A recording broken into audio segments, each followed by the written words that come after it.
Pugon.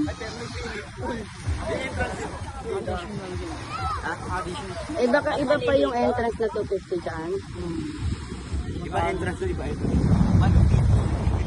Siyempre, Ano po? Saglit lang. Kakain muna kayo or dito muna papasok. kakain na tayo to. Kasi pag pumasok kayo, then kakain muna kayo. Pagpasok ulit, may additional na kayo na 100.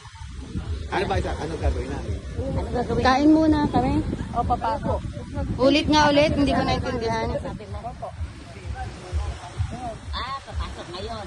Tapos lalabas kakain. Pagpasok ulit may bayad. Pero kung kakakain kayo, yan na kayo, wala na. Ganun. Wala na additional. Eh di kumain muna tayo Hindi para yung pabalik-balik.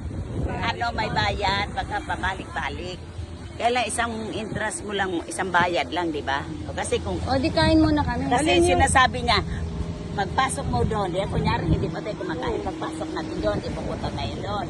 Tapos lalabas tayo, kakain. Pagkakain natin at papasok ulit, may bayad ulit yun.